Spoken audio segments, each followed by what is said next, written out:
Ia melihat dinding kaca ruang siaran yang mengarah ke lorong lobi. Itu gak ada yang mengetuk.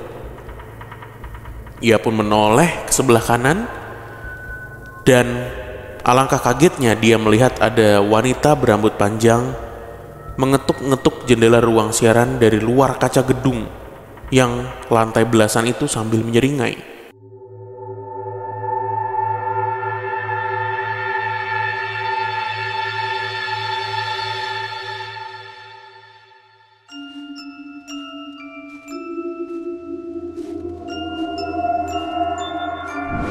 Assalamualaikum warahmatullahi wabarakatuh. Shalom, Om Swastiastu, Namo Buddhaya. salam kebajikan. Selamat datang kembali di podcast Malam Kliwon episode 800. Itu dia. Mengambil kalimat abang-abang kita di Green Boy, jujur, gua akuin 600 episode keren. Ya gitu doang. Gue Nggak. kira ada apanya. Gak usah terlalu diinin banget dulu. Terima kasih kebersamaannya teman Kliwon yang selalu setia sama kita, sama kami di Spotify awalnya sampai kami bisa menembus episode 600 guys. Salute. Episode Salut. 600 dan di tahun ke-6 PMK ya. Betul. Kita kami kebetulan akan berulang tahun di Juli Wah. bulan depan. Nah, di bulan Juli itu juga akan ada sesuatu yang spesial yang dirilis terbatas juga ya buat teman Kliwon, buat sama-sama kita menselebrasi, merayakan Ya. 6 tahun kebersamaan PMK dan teman Kliwon dimanapun Anda berada. Terima kasih Teman sekali Kliwon lagi. beneran ada di mana-mana guys. Kemarin gue meeting sama salah satu instansi ya, yang biasanya tuh dijauhin sama banyak orang karena takut terafiliasi dengan instansi tersebut. Oh ya, apa? Ya pokoknya nggak usah kita sebut lah. Intinya setelah selesai meeting baru dia keluar. Mas, foto bareng dong, aku teman Kliwon. Ya. Wah, gila, dari gue meeting lama cuy, 2,5 jam, nggak keluar tuh itu beneran nama dia di keep aja. Pas itu baru keluar. Respect kami sama teman Kliwon semuanya ya. Terima kasih, mohon maaf kami ya begini aja adanya gitu. Bener kata teman Kliwon yang selalu emang nggak tahu PMK ya, emang begini aja udah gitu, kita nggak usah digini-giniin banget lah dulu. Iya. Kalau banyak yang nggak tahu ya wajar lah, udah yang tahu-tahu aja dah. Kemarin kan pas gue mau naik ojek tuh, Kenapa lagi dia? jalan kaki Kenapa tuh dia? di duku atas, Selengkat. mbak-mbak teriak, Mas Danu. Ih, gue kayak, wah teman Kliwon udah siapa lagi gue kata. Soalnya gue veteran Antolin. Baru tuh ibu-ibu. Puteran Antol. Ya, episode 600 ini kita akan tayang 60 menit guys. Gokil, Jadi gokil. panjang. Ya, banyak basa-basi, banyak bisi-basi. Lo tau bisi-basi nggak? Game PS1. Ciko nggak tahu. Tahu. Oh ya. Tumben lo tahu sesuatu. Orang kok lahir bareng GTA Vice City. Tumben lo tahu sesuatu. Tai banget ya. Ya, oke.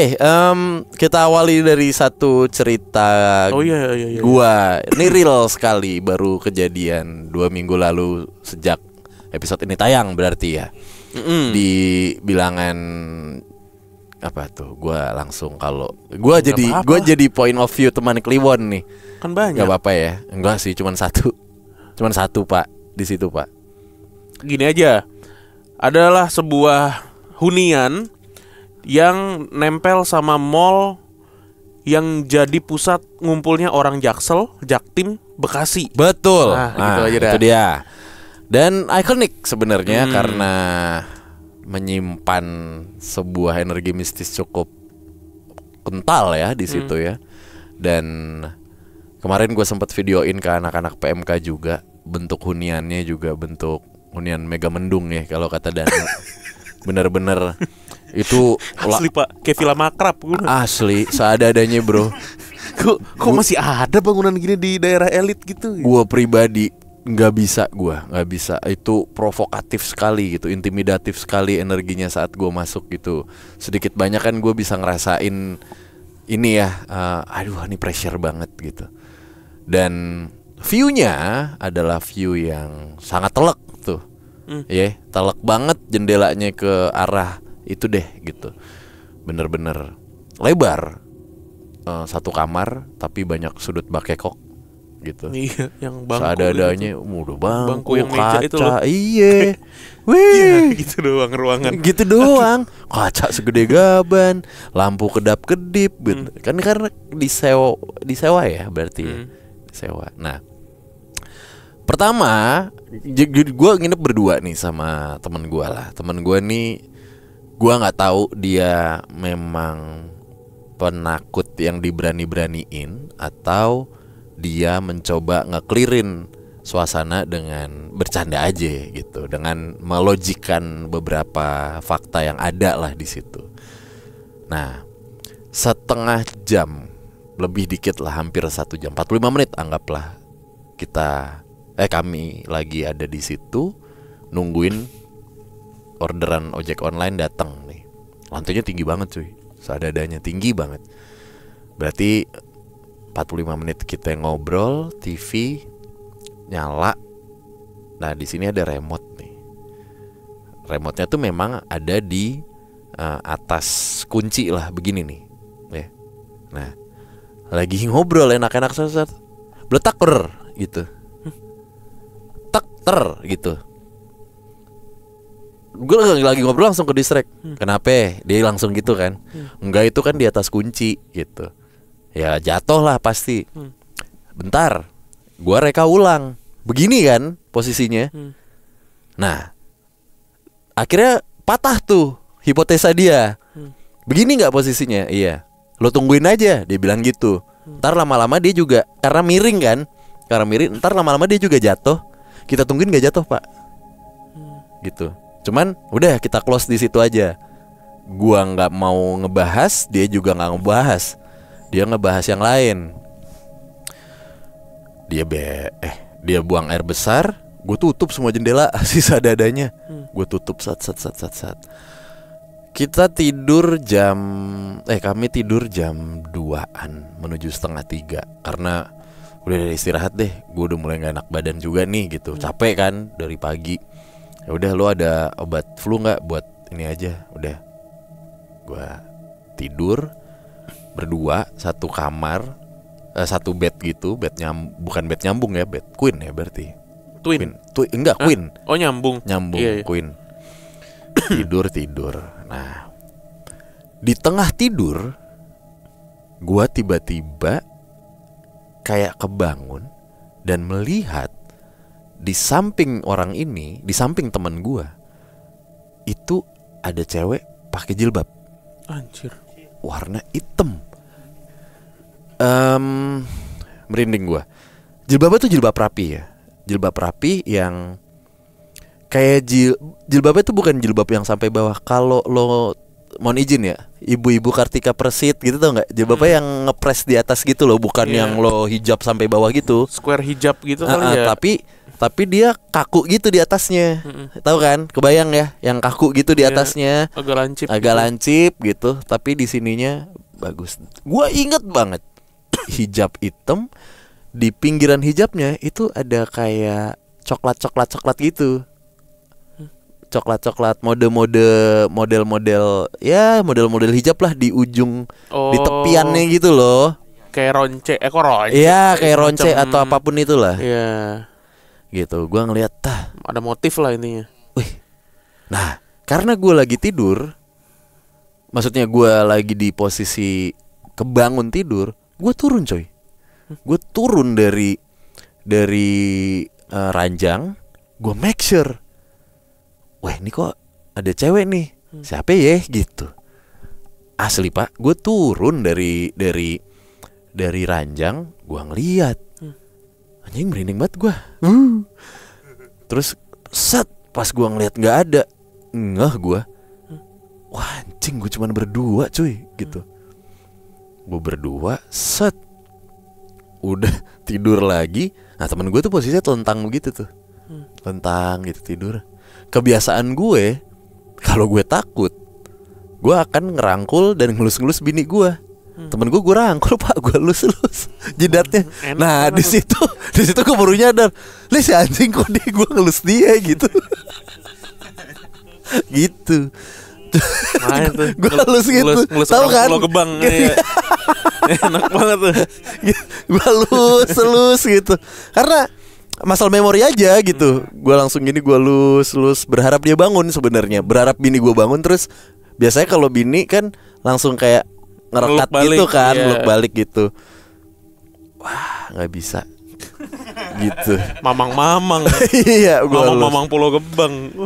Nah, ini ada benang merahnya di episode lalu, di episode 599. Karena itu terjadi di malam gue pulang dari event itu.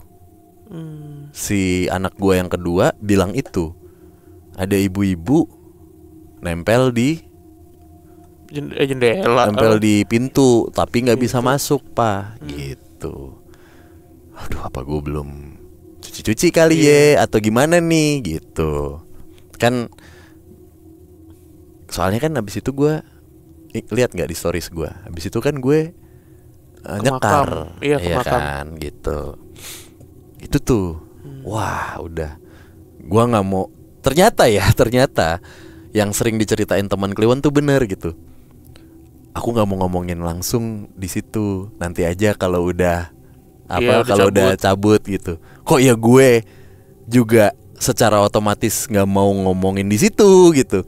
Setelah gue keluar dari kamar itu, selesai event baru gue bilang, sorry banget nih Bor, gue mau cerita ya gitu. Lo bangun tadi malam gitu. Iya, soalnya di samping gini. Wah, gue nggak nyadar lagi. Iya, lo pules banget gitu. Habis itu gue lus gitu, maaf ya. Dibahas. Kayaknya itu nggak usah dibahas juga nggak apa-apa. Iya, coba tapi itu harganya relatif murah. Kapan nanti kita nginep, karena kan gede banget ya gitu. Wah, nggak usah ngajak bos. Nggak usah. Maksudnya lo dari video aja udah kelihatan Pak, kan? Ya film akrab nih. Punten. Sorry. Enggak. Dan kok bisa ada yang nginep ya di situ ya gitu. Wah, kalau udah ini mah Pak udah nggak ketampung Pak. Iya kan, kalau udah urusannya karbu racing mah. Ini bicara wadah udah nggak muat Pak. Kalau bicara karbu racing mah kita cari ini Anda sparring Anda. Jalanin dah.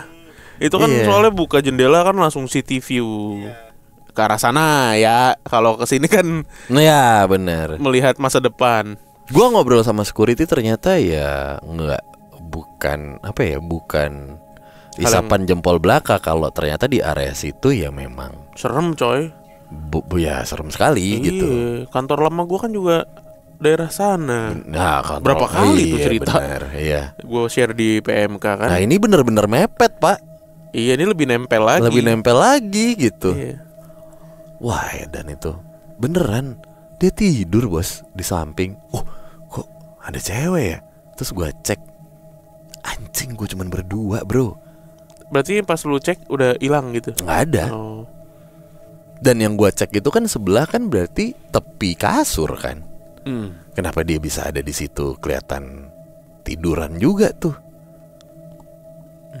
Gitu. Berarti kan ngambang ya gitu kudunya. Pokoknya hijaban hitam, mukanya cantik banget cuy. Nggak kayak apa-apa. Nggak kayak bentuk setan hancur, gitu. Nggak hancur. Ibu-ibu aja gitu. Dibilang ibu-ibu juga nggak ibu. Oh, kayak hijabnya Mbak Dini deh. Gitu tuh. Ya kan Mbak Dini kan bukan hijaban yang gimana-gimana kan. Maksudnya bukan yang gitu. Syar'i panjang gitu maksudnya. Ya sama inilah sama si remote tadi tuh bertak kita yang enggak itu miring dia jatuh. Gua ulangin. Begini kan? Iya. Ya lu tungguin aja. Anjing, 2 jam kagak berubah tuh posisi. Poltergeist yang dulu pernah juga di Kalisari kan kita ngelihat batu balon helium gitu. Balon heliumnya udah kempes. Batunya tiba-tiba klotak ke tengah. Aneh banget. Aneh itu aneh. Gimana jelasin itu ya? Ya gue dapat satu cerita horor terbaru berarti di 2025 tuh. Iya. Real bro, real. Emang nggak bisa bohong sih, nggak bisa gue lokasi gue berapa juga nggak mau gue Apa? tidur di sana sendirian begitu kondisinya. Lo mau lari kemana? Ih, mana tinggi banget. Mana tinggi banget, Iya. lo nungguin liftnya juga belum tahu kapan ya kan. Teriak juga kali kalau di situ semuanya ada yang huni. Iya. Kalau lo cuman sendiri hotel ketahuan. Iya. Bisa ada lo huni gitu. Kalau itu kamar satu lantai kosong lo doang, mana pergi? Mau Iya, minta iya. pertolongan, mau ke pertolongan ke siapa? Rasa intimidasinya tuh seperti pas kita lagi di Bali ya rasanya ya. Pas kita lagi trip ke Bali ke salah satu hotel yang sekarang udah tutup itu juga. Udah tutup ya? Udah tutup Pak, itu hotel. Ya. Nggak kuat. Abis Covid beres tuh nggak bisa bangkit lah Hotel katanya. pertama apa kedua? Hotel yang kita tempatin. Nah kan 2 kali. Bukan yang dari teman Kliwon juga.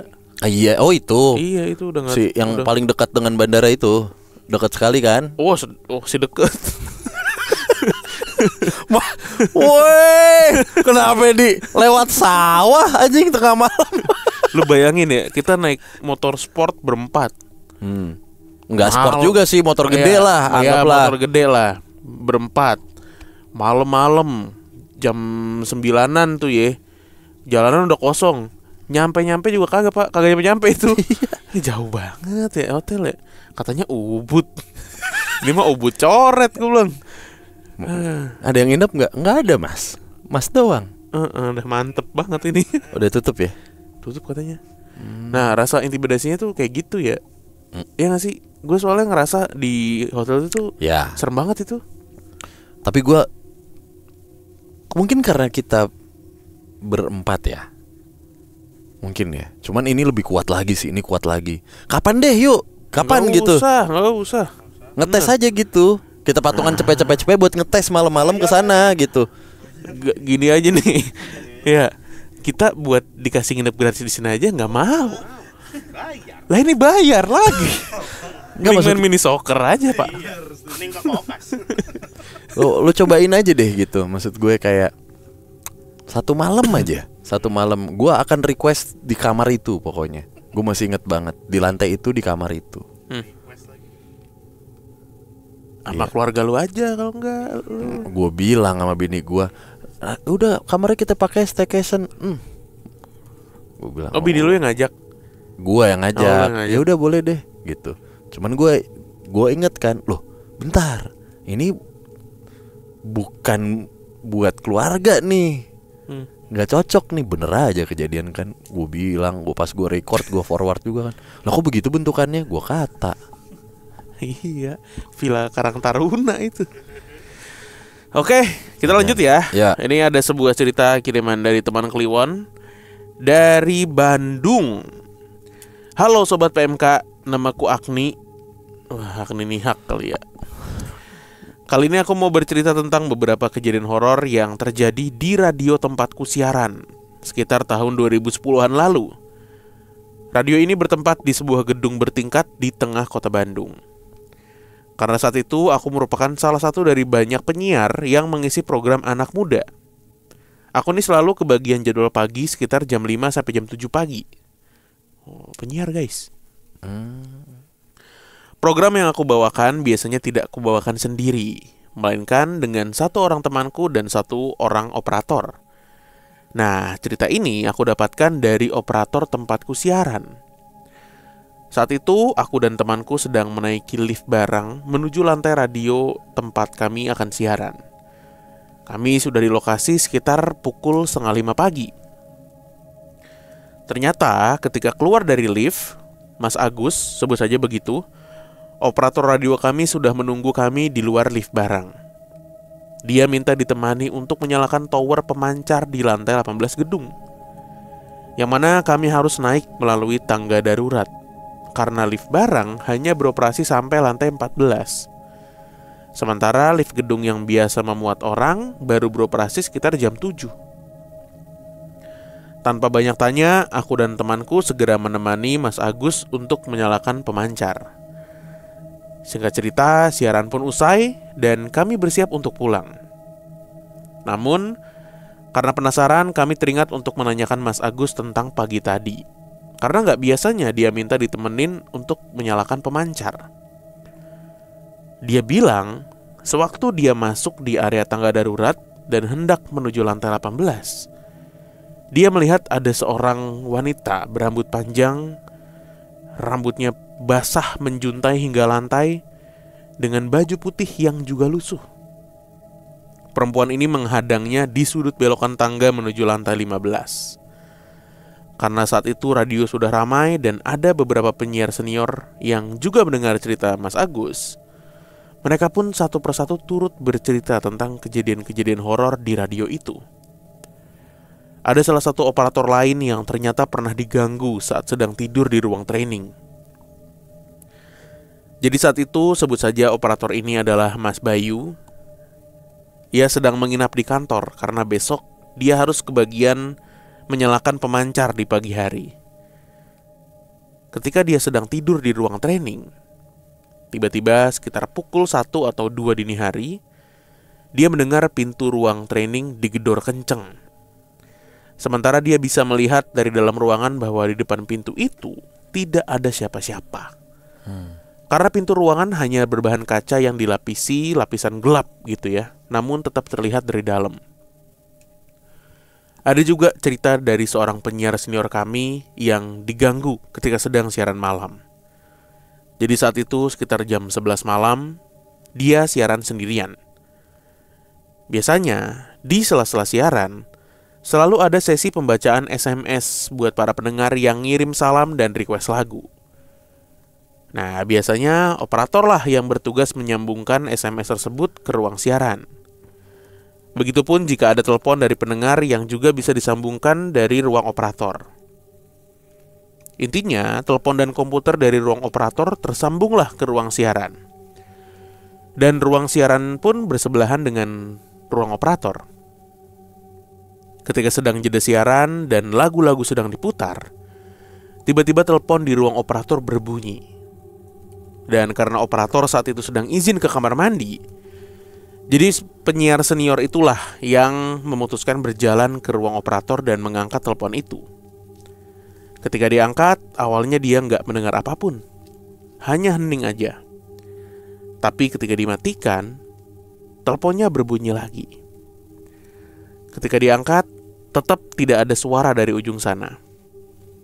Karena ia kira ini penelpon iseng, ia memutuskan untuk mengabaikan telepon itu dan menggesernya sedikit gagang telepon dari tempatnya, agar tidak ada suara maupun deringan yang bisa masuk.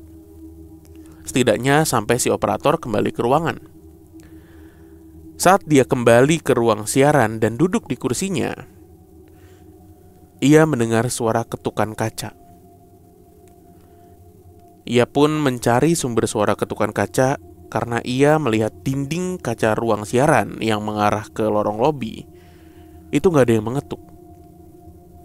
Ia pun menoleh ke sebelah kanan dan alangkah kagetnya dia melihat ada wanita berambut panjang mengetuk-ngetuk jendela ruang siaran dari luar kaca gedung yang lantai belasan itu sambil menyeringai.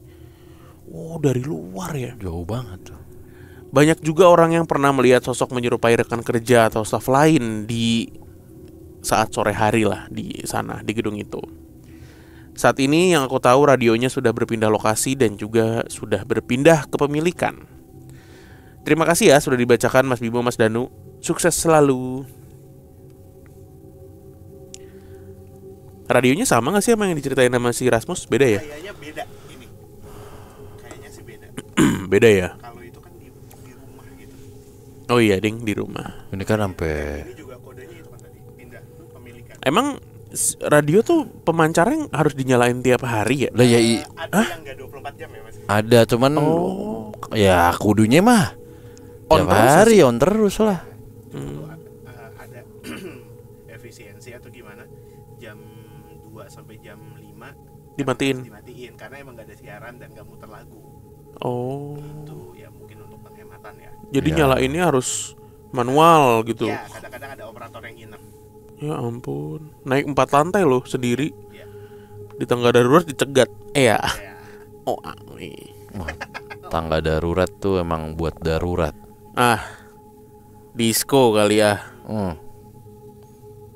Bener. Radio Bandung. Udah lama ya?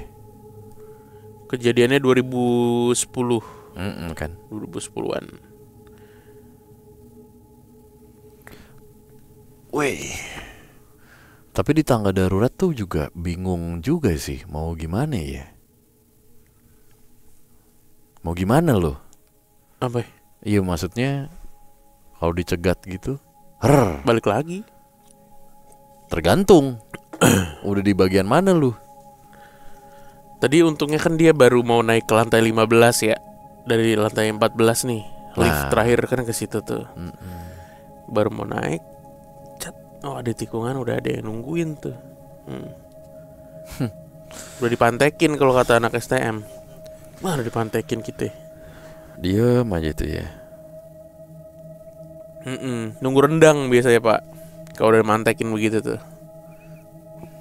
Dia kalau masak rendang. Nah, kalau nggak masak rendang apa yang ditungguin? kalau pop mie doang gimana? Tetap ditungguin kalau begitu mah. Aduh, serem juga ya. Gedungnya berarti ini yang serem nih. Gedungnya, kayak ini ya tiap radio ada ceritanya begitu ya. Iya, begitu betul. Nah ini juga menarik nih masalah radio-radioan nih. Kalau kita menelisik lebih dalam lagi tentang perhororan di Amerika atau di Eropa ya, mereka kan suka banget tuh sama alat-alat yang berbau elektromagnetik, bener ya? Atau apa tuh, Katanya gelombang-gelombang begitu. gitu kan. Apapun yang berbau adanya begitu-begitu tuh Device. menimbulkan Gelombang. sebuah portal gitu Gelombang yang bisa energi. yang bisa lo dengan mudah bertemu tuh dengan siapa namanya, Ang Jung Hwan Striker Korea Selatan. gitu. Iya kan banyak creator yang juga menggunakan alat-alat kayak gitu ya. Buat mendeteksi keberadaan makhluk halus gitu. Itu kan juga lewat gelombang ya. Makanya Katanya. mungkin di radio cocok loginya begitu kali misalnya apa ini gimana, banyak banget sih Apa sih? satu judul tapi banyak banget kayak artikel-artikel gini. Si Ciko biasa males. Oke, kita lanjut. Pokoknya kita lanjut terus. Lagi apa nih teman Kliwon? Lagi nonton lah. Iya maksud gue sambil ngapain gitu. Sambil Ngepang. dencil kali. Itu lagi ngurusin Iya. event pang. Editor kita nih. Sambil nyenar mungkin. Sambil nyenar piramid. Tuh, lu pernah denger gak kegiatan nyenar? Dulu rutin tuh kita tuh. Lagi Ya. ngapain lu? Lagi nyenar.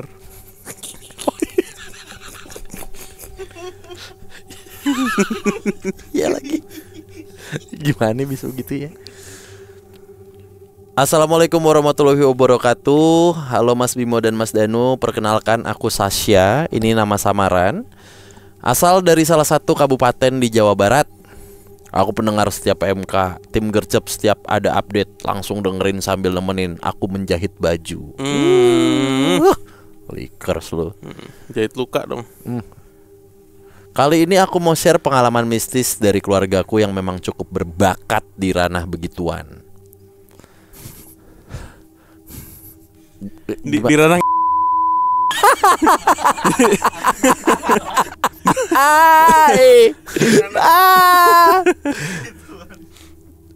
Ayo adu bakat sama gua. Gue juga berbakat di ranah begituan. Kalau ada itu mencari bakat gue ikutan tuh. Omes lagi hostnya tuh. Aduh. Jadi di keluarga kami, terutama dari garis mama, memang ada turunan gift untuk hal-hal supranatural. Dari 3 bersaudara perempuan, hanya aku dan kakak pertama, sebut saja Kak Nur, yang paling sensitif. Saking seringnya kejadian mistis terjadi, kami sampai punya orang kepercayaan, sebut saja Ak Niko, yang biasa bantuin kalau ada apa-apa. Ya. Hari itu Kak Nur yang tinggal di kontrakan tiba-tiba kesurupan. Suaminya langsung nelpon kami, minta tolong segera dibawa ke rumah orang tua karena katanya di kontrakan nggak bisa ditangani, dalam tanda kutip nih. Pas aku dan mama sampai di sana, suasana udah rame. Tetangga-tetangga bantuin nahan Kak Nur yang sedang melata. Iya, melata kayak ular. Di tengah rasa panik, aku sempat nahan ketawa juga. Karena ya agak absurd ngeliat kakakku begitu. Tapi ternyata ini serius.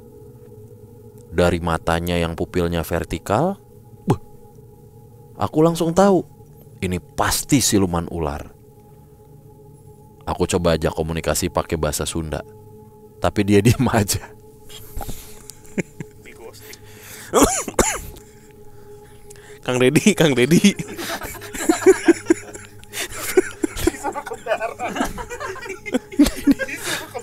Meneng baik. Aku coba ajak komunikasi pakai bahasa Sunda, tapi dia diam saja, cuma terus melata. Gimana aja. Kunaon mana? Iya. Ulah gitu atuh mang. Kunaon? Itu nggak ngerti. Namanya reptil kok diajak ngobrol bahasa Sunda.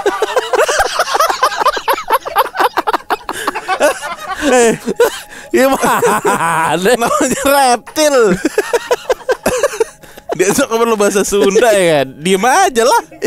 Dia melet doang. Karakter Mortal Kombat. Nah gitu-gitu. Mortal Kombat. Iya. Ijo. Reptil. Diajak ngobrol bahasa Sunda, diem aja. Malah cuma melata. Lah, reptil mau ngapain lagi selain melata? Hah? Bikin decking.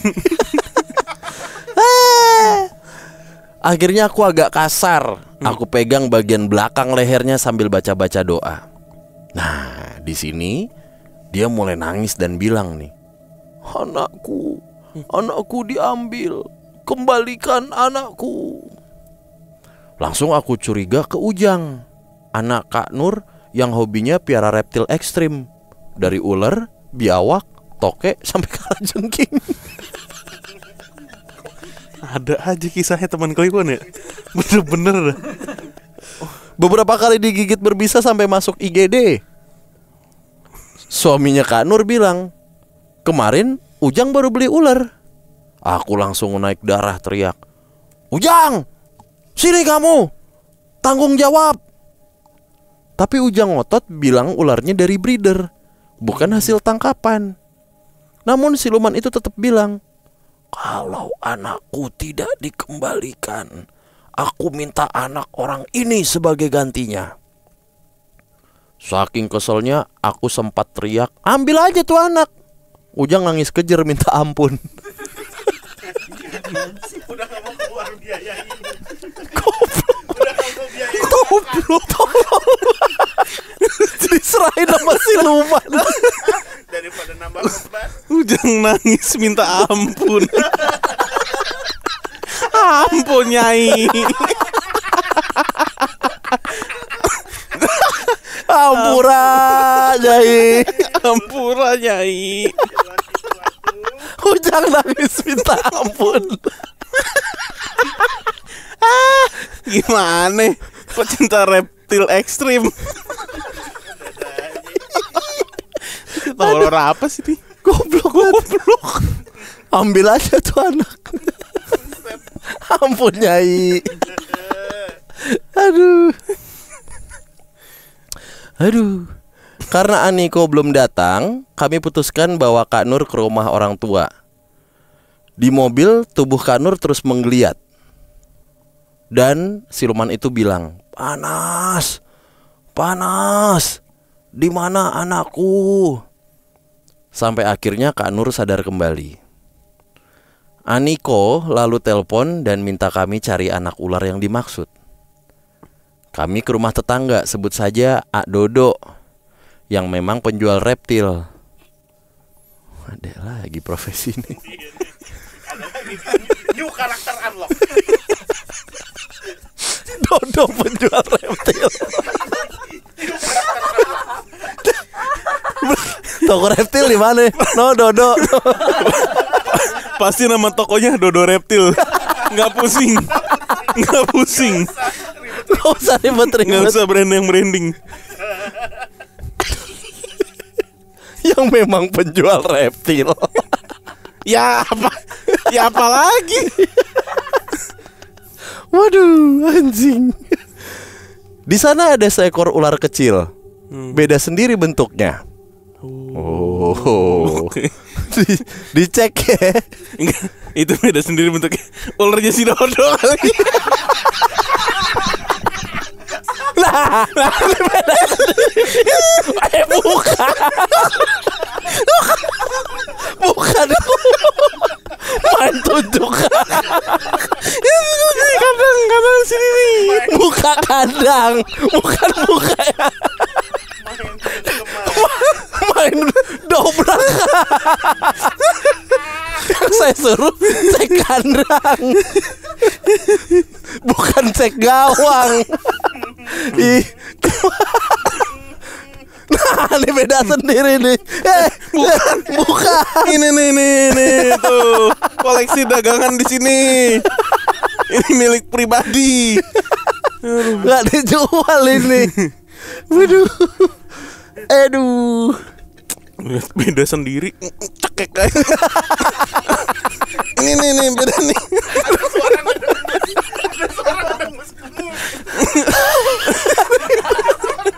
Sorry. Bukan. Aduh. Dodo panik. Yang lain pas mau dicekel medok kan tuh ular. Nah ini dilihat nggak ngelawan. Main cekek. Dicekel nguyu ya. Kayak lenjer. Mentang-mentang nggak ngelawan, lo main cekek aja. Aduh. Di sana ada seekor ular kecil, beda sendiri bentuknya. Mata besar, pupil bulat, kayak bernyawa. Emang ular lain gak bernyawa. Emang properti OVJ anjing. Goblok. Mata besar, pupil bulat, kayak bernyawa. Pas aku tanya dalam hati, apa ini anakmu? Tiba-tiba ada suara di telingaku. Benar, itu dia. Aku langsung dikasih vision. Sebuah hutan, sarang ular, dan lokasi tempat tinggal mereka. Lalu aku tanya asal-usul ular itu ke Ak Dodo. Ternyata ular itu bukan dari breeding, tapi dari seseorang di daerah S, dekat dengan lokasi vision tadi. Fix itu ular anak siluman. Akhirnya Ak Dodo setuju bantu kembalikan ular itu ke tempat asalnya. Pas kami sampai rumah, azan maghrib berkumandang. Ujang diminta bapak nutup gorden dapur. Dari situ dia teriak kenceng. Ah! Katanya dia lihat banyak sosok pocong dan kuntilanak berdiri di kebun belakang rumah. Semua melotot ke arahnya. Ujang langsung lari ke ibunya sambil nangis-nangis ketakutan. Maafin Ujang ya bu, jangan biarin mereka marah, Ujang takut. Aku yang masih kesel bilang, nah tuh ambil aja Ujang. Gitu. Sekeluarga malah ketawa bareng. Sejak kejadian itu ternyata Ujang juga punya gift yang selama ini gak muncul. Dan yang paling penting, dia berhenti koleksi reptil. Mengubah kepribadian seseorang kata kejadian ini. Cerita ini jadi salah satu kejadian paling berwarna di keluargaku. Serem, lucu, sekaligus jadi pelajaran buat semuanya. Makasih Mas Bimo dan Mas Danu udah baca cerita panjang ini. Doain ya, semoga PMK makin sukses dan bisa terus jadi teman menjahitku tiap malam. Amin. Amin. Assalamualaikum warahmatullahi wabarakatuh. Waalaikumsalam. Siapa namanya tadi? Oh, siapa itu tadi tuh?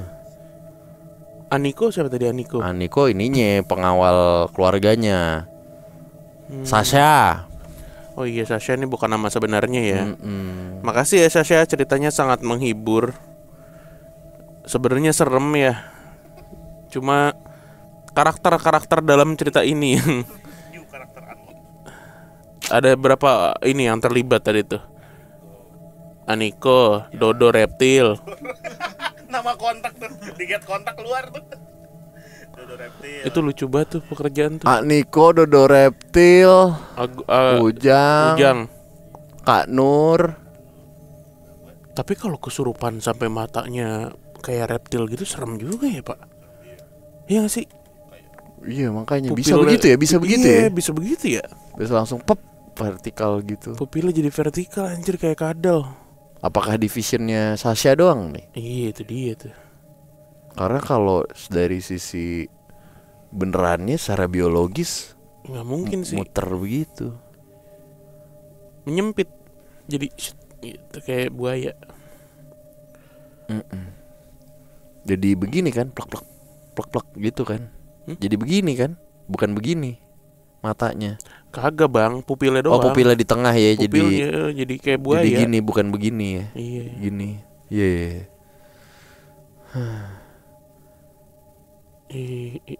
Ular tangkepan di hutan ceritanya. Bukan dari Dibawa- breeder. Bukan dari breeder, tapi ternyata ini anaknya. Iya, dan yang salah bukan si Ujang kan. Si Dodo. Si Dodo, tetangganya, pedagang reptil. Hah? Iya, ternyata dia tersangkanya. Tapi yang diteror Ujang ya, di terakhir-terakhir ya. Iya, Ujang jadi nggak tahu dah tuh, jadi bisa ngeliat hantu. Setelah itu, Iya Ujang nggak salah. Dodo orang masih ngakunya ini adalah breeder, iya, bohong. Berarti Dekat- si ini dibawa tuh ke sarang reptil tuh. Iya kan, ke toko reptil Kak Nurnya kan. Iya dong. iya, iya. Yang mana anak lu gitu? Iya. Nih gue udah bawa, yang mana anak lu gitu. Digandeng tuh, bawa ke Barito. Wah nggak ada harga dirinya juga nih siluman ular nih. Harusnya mah sebagai siluman dia langsung di mana anakku gitu kan. Oh sorry anakku tolong kembalikan, dia ada di mana gitu kan. Anakku di situ gitu ya. Ini kan berarti di mana anakku? Ya kita juga nggak tahu. Ayo ikut deh, makanya lo cari sendiri gitu Gini, kan. Kan lu coba lu jadi yang kesurupan. Gue jadi itu nih cerita Sasa. Di mana anakku? Gini, tetangga kita ada pedagang reptil. Hai, diajak diskusi. Kita coba cek ke sono ya. Kali-kali ada anak lu.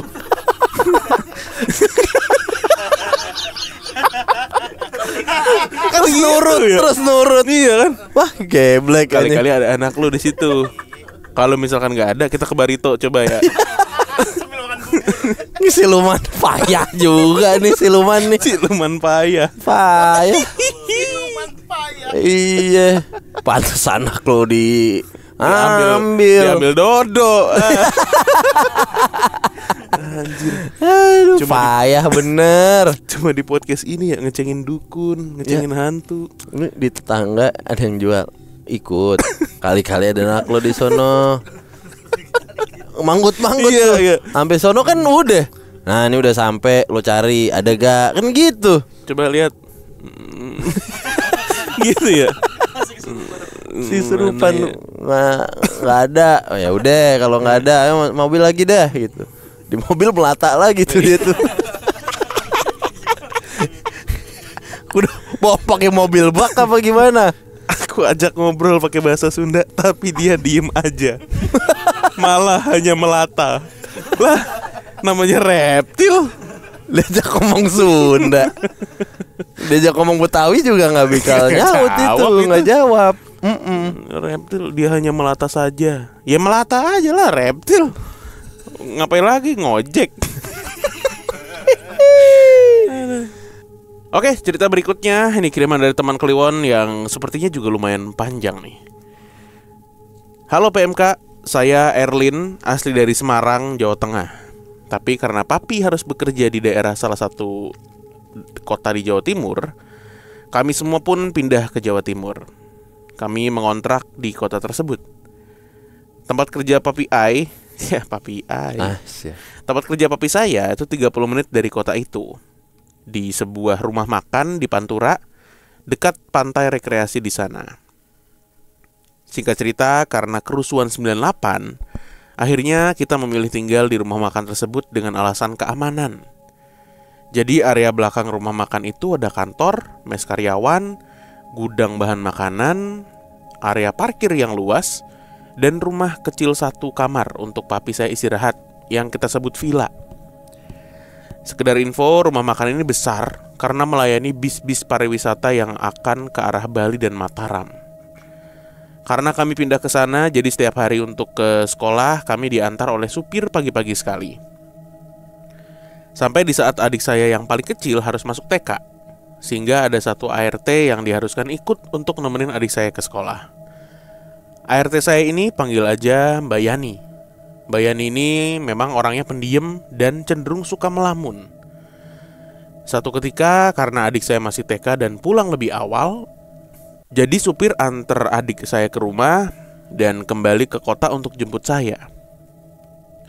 Saat perjalanan pulang di mobil hanya ada supir, adik saya yang TK, dan Mbak Yani.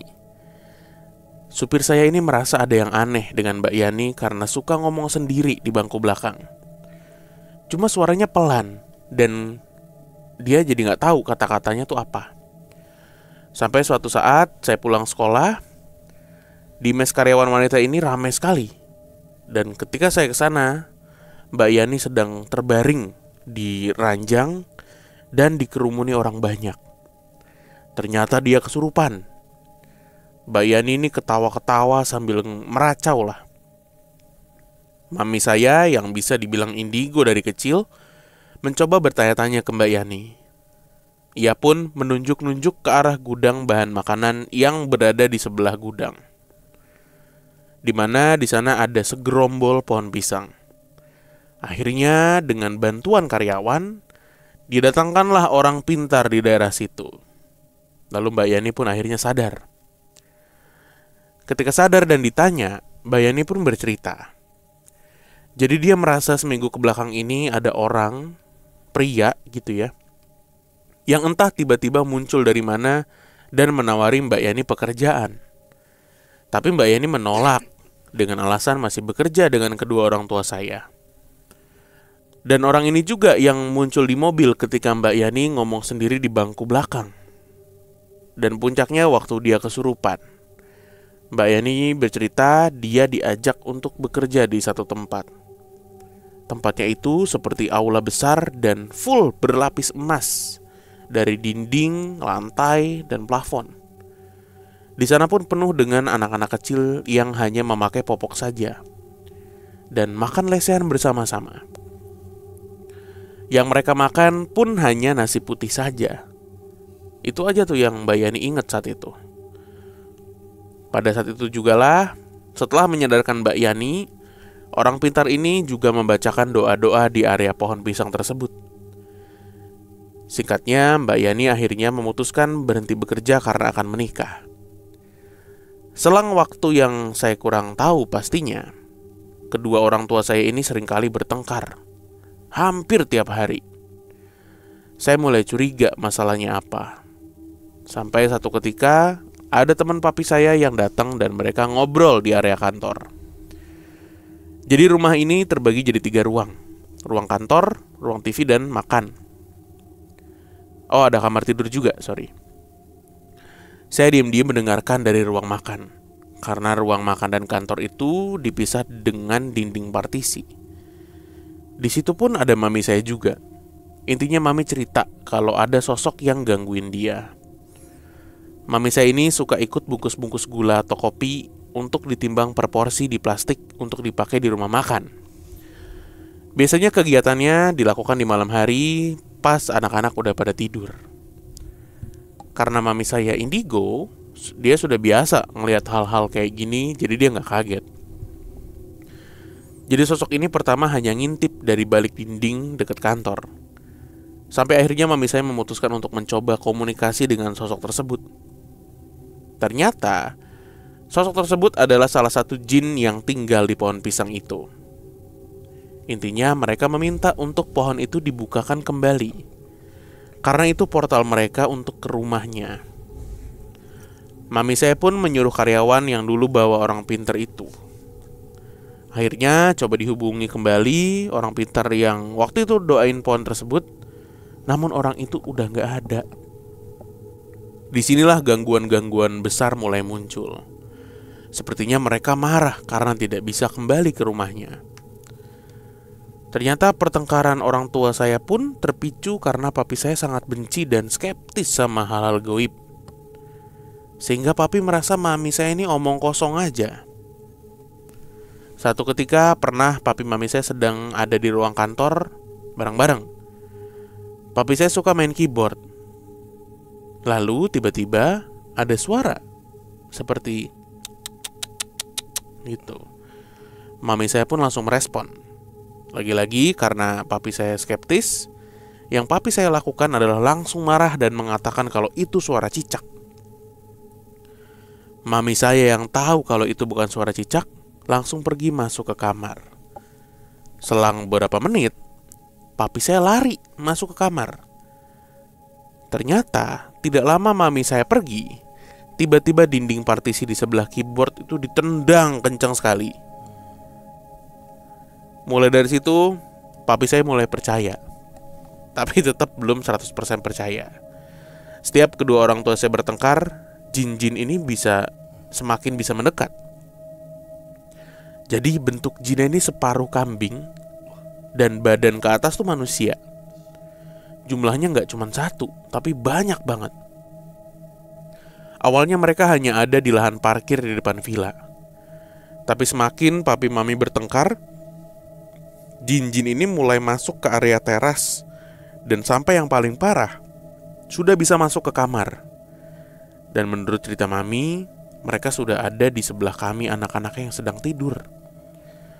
Mami saya langsung panik dan lari ke area rumah makan untuk minta pertolongan. Dan yang mami saya lihat, parkiran rumah makan yang kira-kira ukurannya tuh 80 kali 40 meter persegi ini penuh dengan sosok jin model ini semua. Yang saya ingat setiap malam kalau saya terbangun, saya selalu tidur dengan adik dan ART kami aja. Karena mami hampir tiap malam gak bisa tidur karena jin-jin ini mengikuti kemana-mana. Ayah saya pun berinisiatif membawa mami saya naik mobil jalan-jalan ke kota dan tidur di pinggir alun-alun kota atau nginep di hotel. Saya juga sering melihat mami saya bicara sendiri. Kejadiannya hampir setiap hari selama beberapa bulan. Hal ini sudah berlangsung hampir 1 tahun dari gangguan pertama di kantor. Sampai akhirnya ada salah satu teman papi mami saya yang prihatin dan coba membantu. Lalu dia tuh mendapat info ada orang pinter nih yang terkenal. Orang pinter ini diajaklah ke villa rumah makan ini. Mami pun cerita semuanya. Dan lagi-lagi papi saya belum 100% percaya. Sampai akhirnya orang pinter ini menyuruh papi saya mengisap rokok dan asapnya dikeluarkan. Seketika itu juga di antara asap-asap itu, papi juga bisa melihat hal yang sama persis seperti digambarkan mami saya. Sosok yang badannya ke atas tuh manusia, tapi badan ke bawah tuh seperti kuda atau kambing. Lalu orang pintar ini membantu dengan datang setiap hari untuk membawa jin-jin tersebut dengan membawa botol. Dia masukkan 8-10 jin setiap hari. Ia melakukan ini sampai habis tidak tersisa. Buset, kayak nguras ya. Setelah itu juga di tahun 2001 kami pindah rumah kembali ke kota yang sebenarnya gak jauh dari kata horor, tapi mungkin tidak separah di rumah makan tersebut. Karena selain jin-jin itu, banyak juga sosok lain karena rumah makan itu dibangun di atas tanah yang dulunya hutan di Pantura. Rumah makan ini juga masih beroperasi sampai saat ini. Hanya saja papi saya sudah tidak bekerja di sana lagi. Sekian cerita dari saya. Terima kasih, Pak.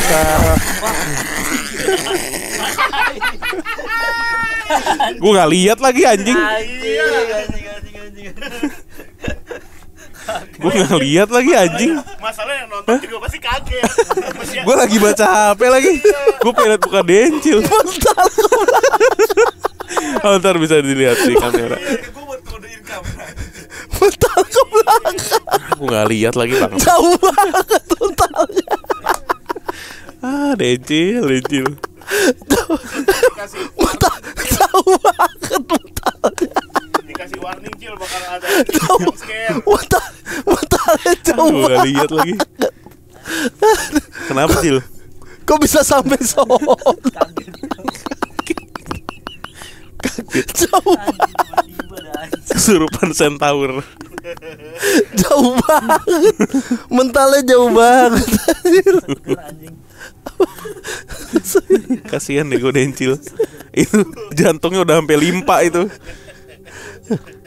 Aduh, ada yang bisa kode ya. Gue nggak lihat lagi. Padahal gue mau ngerekam tuh tadi. Udah tinggal gini kan sebenarnya. Ntar tinggal di zoom in ekspresinya dah. Zoom in dan slow mo.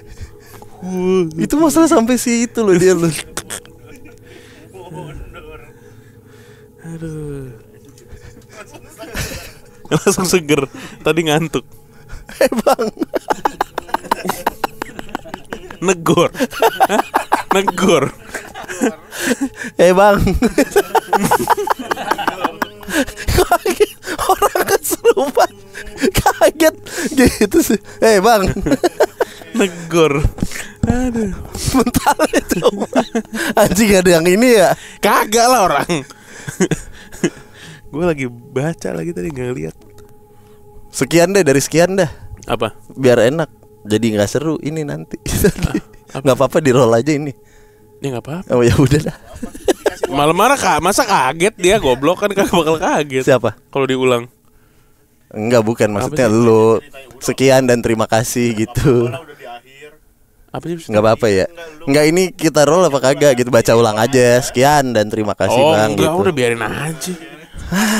Biarin aja udah. Biar yang nonton kakak. Biar yang nonton tahu lah Iyalah. risiko kerja di sini. Lagian ngantuk-ngantuk kerja. Mumpung di akhir Diterkam. Terekam. Bang. Nyapa. Kayak mau berangkat kantor. Iya. Kayak ketemu di lift. Lagi Bang. ngantuk-ngantuk orang. Nunggu Danu beres dulu dah. Kita terekam mental jauh. Gimana katanya macan lu Cil. Macan diterekam. Mentalnya gimana sih Cik? Jauh ya. Ya, teman Kliwon. Aduh. Sekali lagi kami mau mengucapkan terima kasih Terima buat kasih, guys. kebersamaannya sampai di episode 600 ini. Meskipun sebenarnya kita lebih dari 600 episode ya. Cuma kalau berkaca dari apa yang kita create dari Spotify dan numerasi episodes podcastnya itu 600 episodes gitu. Terima kasih buat semua yang sudah menemani PMK dari tahun pertama di 2019 ya. Bahkan sebelum COVID waktu itu. Wah, sampai sekarang nih tim kita sama Dede lagi. Gak ada perkembangan. Masih konsisten gobloknya. Melejit. Lagi ngerekam kok. Dulu ketimpa ketonggeng. Ya kan, sekali penelusuran ketempelan. Bener-bener. Aduh.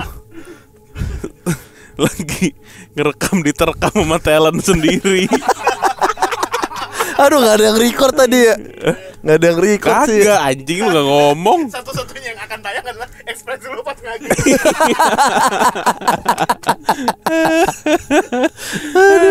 Oke, kita ketemu lagi di Yaudah. episode berikutnya ya. Dadah. Dah.